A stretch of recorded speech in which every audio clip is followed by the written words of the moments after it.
listen, Spider-Man's a big part of my life, okay? I have grown up watching the Sam Raimi motion pictures, okay? Spider-Man 1, I absolutely love. Spider-Man 2, I absolutely love. Spider-Man 3, I actually really do love that movie, and I will stand by it. If any of you want to come at me, come at me. I love Spider-Man 3. I will take all you on! And with the Andrew Garfield movies, okay, I'll admit, this one is kind of pooey. This one, everyone craps on this one. I honestly don't really even like it a whole lot. I liked it when I first saw it, but as I've grown older and wiser, I have noticed that this movie does not age well at all. But at least the cover's cool. And so finally, Marvel has gotten the rights back with Spider-Man, even though Sony's still sticking their hands in the cookie jar. And now we got Spider-Man Coming Home, or Spider-Man Homecoming, I should say. Now let's talk about this. Tom Holland, okay. I really liked him as Peter Parker. I really, really liked every single darn scene he was as Peter Parker. Honestly, this could have been an hour and 45 minutes, or 2 hours, however long this movie was, of just high school stuff, and I would have been okay with that. Me, I love coming of age movies. Boom, that would have been perfect. But you know what? They had to screw it up with the Spider-Man stuff. I'm just joking. I actually really did like the Spider-Man action. But when I look back at Homecoming, do I think about all the action sequences in Spider-Man Homecoming? No, I think about all the funny banter and all the scenes where it's Peter Parker and his friend Ned, who, by the way, that actor, that dude, that funny dude, get that man some more work. That is one of the most funniest guys I have seen. That is one of the that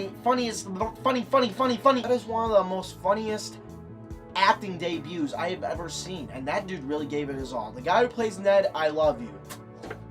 All the high school stuff I really liked. It was all really funny, and it felt true to how a superhero teenager would be. You know, he's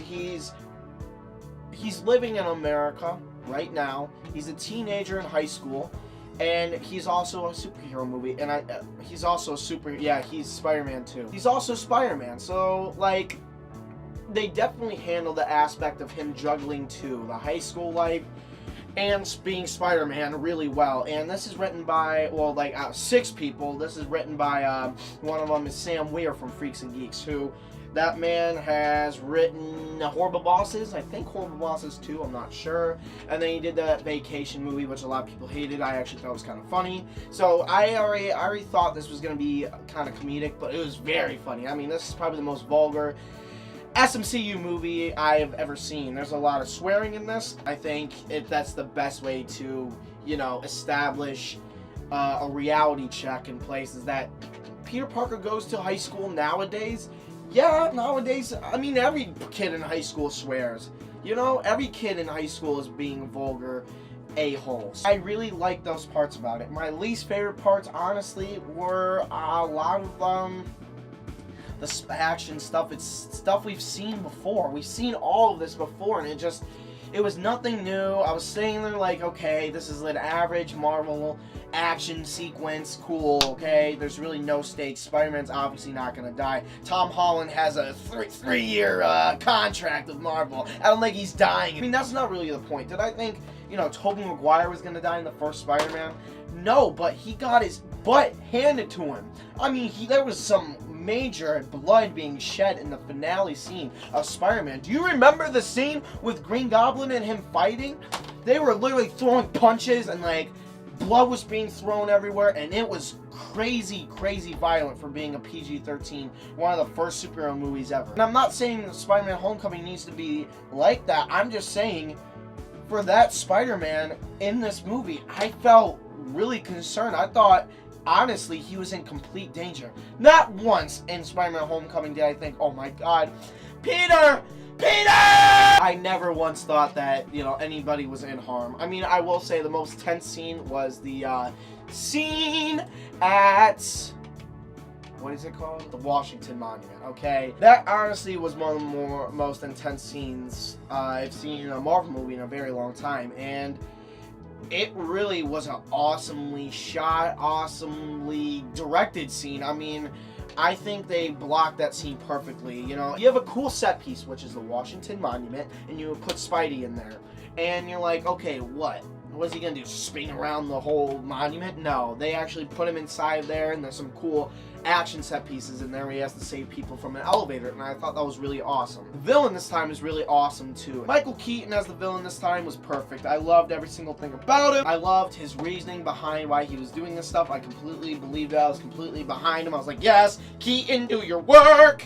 Become Batman again, but that's okay. You're with Marvel now. It's cool. So, overall, let me just say, Homecoming doesn't disappoint me. No, I actually came in with really low expectations. I was like, woo, Tom Holland, this dude. He has nothing on Tobey.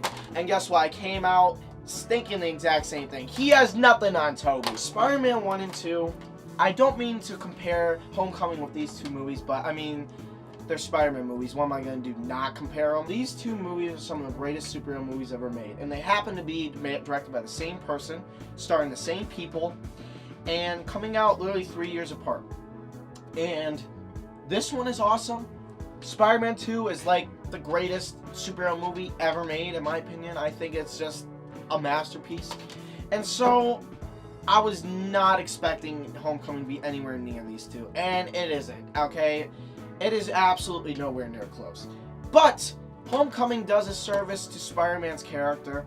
I really enjoyed a lot of the scenes he was in, and I really enjoyed, overall, it was great to see a Spider-Man movie that had a bunch of Marvel tie-ins, but I will say that happened way too much. There was way too much Avengers talk in here. I mean, I feel like we can't do a Spider-Man movie without somebody from the Avengers coming in here and saying, oh yeah, you want to join the Avengers? Yeah, the Avengers Initiative. Oh, we gotta move Tony's building from over here to over here. I'm like, shut up! I don't care about the Avengers right now. I'm trying to watch Spider-Man. Why does everything have to be intertwined and interconnected? Were these two movies worried about setting up a whole darn universe? I don't think so. Sorry, I got on a little rant there. Let's calm our horses down. I liked Spider-Man Homecoming a lot. It was a very, very, very well done high school coming-of-age film with Spider-Man mixed in there. I like Spider-Man Homecoming. I thought it was wonderful.